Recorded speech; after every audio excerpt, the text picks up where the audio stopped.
ನೀನು ಹೆಸರು ಹೇಳಿ ನನಗೆ ಗೊತ್ತಾಗುತ್ತೆ ಯಾರು ಮಾತಾಡ್ತಾರೆ. ಧನುಷಿಂದಂದರೆ ಹಾಯ್ ಫ್ರೆಂಡ್ಸ್, ನಮ್ಮ ಮನೆಯಲ್ದ ಅಂತ ಇಂತ ಸೆಕೆಂಡ್ ಬೆಂಚ್ ಬಿಟ್ಟಿದೆ. ಒದ್ದಾಡ್ತಿದ್ದೆ ನಾವಾಗಿಂದ. ಸ್ವಲ್ಪ ಕೇಳ್ರ ನಮ್ಮ ಕೂಡ ಏನಂತ. ನಾನೇನು ಒದ್ದಾಡೋದೇನಿಲ್ಲ, ಸೆಕೆಂಡ್ ಬೆಂಚ್ ಬಿದ್ದೀನಿ. ಫಸ್ಟ್ ಬೆಂಚ್ ಬಿದ್ದರೆ ಒದ್ದಾಡ್ತಿದ್ದೆ.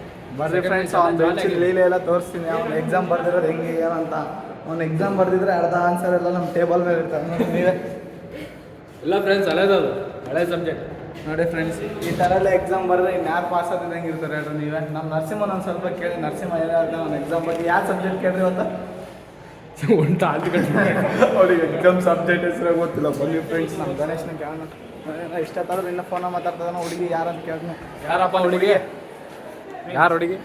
ಪ್ರೇಮ ಅಂತ ನೋಡ್ರೆ. ಅವ್ನ ಹುಡುಗಿ ಹೆಸರು ಪ್ರೇಮ. ಹಾಂ, ನಮ್ಮ ಸ್ವಾತಿ ಏನೋ ಹೇಳ್ತಾರೆ. ಕೆರೆ ಸ್ವಾತಿ ಏನೋ ಹೇಳ್ತಾರೆ. ಏನಿಲ್ಲ ಅಂದ್ಬಿಟ್ಟು ಫ್ರೆಂಡ್ಸ್. ಸರಿ, ಗಣೇಶ್ ಬಂದ ನೋಡಿ. ನಮ್ಮ ಗಣೇಶ್ ನೆಕ್ಸ್ಟ್ ವಾರ ಮೆದಾದಂತೆ. ನಮ್ಗೆ ಹೇಳಿಲ್ಲ, ಕರೆದಿಲ್ಲ. ಕರೆದಿಲ್ಲ. ಗಣೇಶನ ಹತ್ರ ಫುಲ್ ಜೋರಾಗಿದೆ ಫ್ರೆಂಡ್ಸ್. ಅವಾಗ ನಮ್ಮ ತಕ್ಕನ ಪರ್ಸನ್ ಅಂತ. ಆಯ್ತು ಬನ್ನಿ ಫ್ರೆಂಡ್ಸ್, ಗಣೇಶನ ರೂಮ್ ತೋರಿಸ್ತೀನಿ. ಗಣೇಶ್ ಹೆಂಗಿದಾನಂತ ಸ್ವಲ್ಪ ಡೀಟೇಲಾಗಿ ತೋರಿಸ್ತೀನಿ. ಈ ರೂಮ್ ನೋಡ್ರಿ.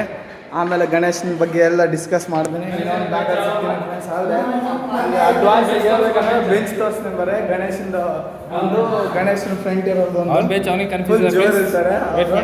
ಅವ್ನು ಈ ಬೆಂಚ್ ಫ್ರೆಂಡ್ಸ್, ಹಾಕಿದ್ದು ಈ ಬೆಂಚ್ ಫುಲ್ ಜೋರು ಇರ್ತಾರೆ. ಇಲ್ಲಿ ಅಂತ ಫ್ರೆಂಡ್ಸ್, ಸಾರಿ ಅಲ್ಲಲ್ಲ, ಇಲ್ಲಿ ಫುಲ್ ಜೋರು ಇರ್ತಾರೆ ಯಾವಾಗನಾಗಲಿ. ಆದರೆ ಗಣೇಶ್ ಮಾತ್ರ ನೋಡ್ರಿ ಆಯ ಅಂತಾನೆ. ಆಯ ಮತ್ತು ಕೇಳಿಸ್ಕೊಂಬಿಡ್ರೆ ಅವ್ನು ಆಮೇಲೆ ಹೇಳ್ತೀನಿ ಟಾಪಿಕ್. ನಮ್ಮ ಬೆಕ್ಕು ಫ್ರೆಂಡ್ಸ್, ನಮ್ಮ ಬೆಕ್ಕು ಎಲ್ಲ ಹೋಗೈತೆ. ಬೆಕ್ಕು ಬಂತು ಫ್ರೆಂಡ್ಸ್. ಫ್ರೆಂಡ್ಸ್ ಅವರಪ್ಪ ಫೋನ್ ಮಾಡಿದರೆ ಏನೋ ಹೇಳ್ತಿದ್ದಾರೆ. ನೀವು ಹೋದಾರ ಚೀಟಿ ಬರ್ಕೊಳ್ಳೋದಂತ ಅವ್ರಿಗೆ ಗೊತ್ತಿಲ್ಲ. ಓಕೆ ಫ್ರೆಂಡ್ಸ್, ಬಾಯ್. ನಾಳೆ ಸಿಗ್ತೀನಿ.